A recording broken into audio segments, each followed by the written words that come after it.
आहे 103 आणि टॉपिकचं नाव आहे की statutory warning on cigarette and alcohol is it effective.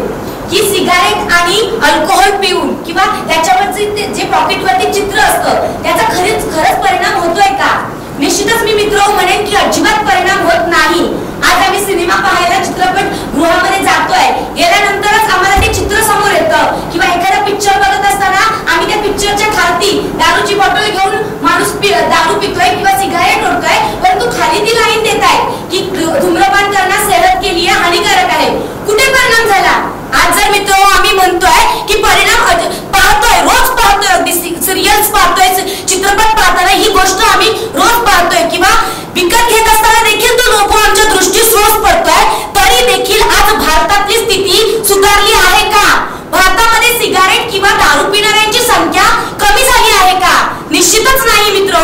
आज आम्ही विचार करण्यासारखी ही गोष्ट आहे की केवळ तो लोगो देऊन किंवा केवळ ते चित्र दाखवून केवळ असं सांगून उपयोग होणार नाही, माणसांमध्ये फरक होणार नाही, काही त्याचा परिणाम होणार नाही. तर निश्चितच मी सांगेन की आज माझ्या भारताला व्यसनमुक्त भारत म्हणून जर संबोधित करायचं असेल, त्याला जर उच्च स्थानावरती न्यायचं असेल, ही व्यसनता माणसांमधून घालवायची असेल तर निश्चितच केवळ तो लोगो दाखवून किंवा ती वॉर्निंग देऊन चालणार नाही. तर त्यासाठी तुम्ही स्ट्रिक्टली काहीतरी कडक कायदे करा.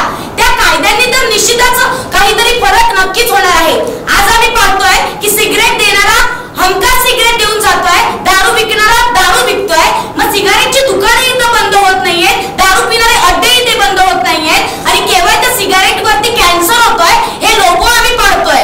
मग केवळ पाहिल्यानं आमच्या माणसांमधले विचार बदलणार आहेत का? निश्चितच नाही बदलणार. विचार बदलायचे असतील तर त्यासाठी जागृती निर्माण होणं गरजेचं आहे आणि ती जागृती खूप शासनाने काहीतरी त्याच्यासाठी ठोक असे ठामपणे भूमिका घेणं गरजेचं आहे की ज्या भूमिकेद्वारे तुम्ही निश्चित असं काहीतरी सांगू शकता की भारतामधली ही व्यसनमुक्तता किंवा भारतामध्ये ह्या गोष्टी निश्चितच आम्ही टाळू शकतो. आज आम्ही मित्र पाहतोय की आम्ही तर आमच्या गावाकडे खूप अशा गोष्टी पाहतो की गावाकडची काही तरुण तर दारू पिऊन आज घराघरातले कौटुंबिक तर अत्याचार होतातच आहेत किंवा सिगारेटमुळे ह्या ज्या गोष्टी आहेत त्याच्यामुळे कौटुंबिक नुकसान होतंय, आर्थिक नुकसान होतंय आणि समाजाला देखील त्याचा त्रास होतोय.